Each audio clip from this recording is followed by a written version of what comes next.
I'm in my 50s. I still strength train and I'm pain-free. Most people my age can't say that. The difference isn't discipline. It's not genetics. And it has nothing to do with how much weight I lifted when I was younger. It's how I trained in my 30s and my 40s. And if you get this right, no matter what decade you're in, your strength actually sticks around later. Here are the 5 rules I've followed. Number 4 is where most people go wrong. Number 1, stop treating strength like a performance. Let's start with the biggest mistake that most people make, and that is treating strength training like a test. Things like more weight, more reps, better numbers, and yes, that works until it doesn't. And that's because strength isn't something you prove only once. It's something you maintain over time.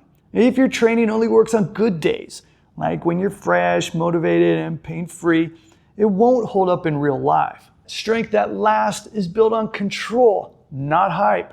And that means clean reps, stable positions, and stopping before your form falls apart.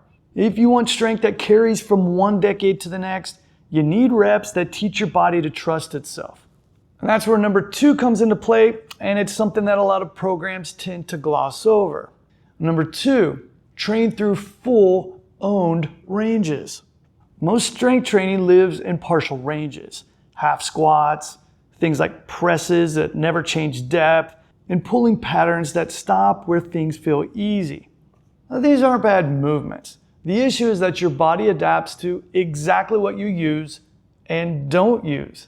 And over time, that means you're getting stronger in smaller and smaller ranges of movement. And that's why people feel powerful in the gym, but stiff, awkward, or hesitant in their activities. Strength that lasts is built in ranges that you can actually control. That's why we pair strength with mobility. And that means active range under load, controlling the position while you're building strength in it. If you can't control the position, you don't really own the strength there. Number 3, strength should make your life feel easier. This is how you know if your strength training is actually working. So here's a question to ask yourself. Does your strength training make it easier to handle your own body in different positions? For example, can you get down on the ground and back up without thinking about it? Can you shift, reach, twist, and change levels without feeling awkward or unstable? Can you move through unfamiliar positions and still feel in control? If your training doesn't show up there, then you're missing something.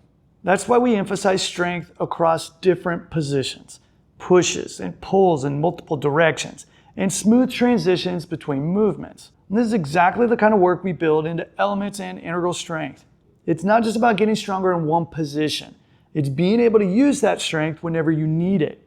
Strength isn't about the exercise. It's about what the exercise prepares you for. If your strength only exists inside the workout, it won't hold up outside of it when it actually matters. Now this next one is critical, and this is where most people slowly lose their strength as they age. Number 4, you can't separate strength from skill. Strength without skill is just force you don't fully control. And skill is what lets you apply strength safely, smoothly, over and over again. Unfortunately, this is where most people get hurt. That's because they chase intensity without first improving how well they move. The thing that most people miss is this. Your nervous system decides how much strength you're allowed to use. If a position feels unfamiliar or unstable, your body either holds back or it has to compensate somewhere else. That's why strength training has to include tempo, pauses, and paying attention to how the movement actually feels, not just banging out reps to hit a certain number. This is the difference between being strong right now and staying strong for decades. Number 5, strength has to be sustainable.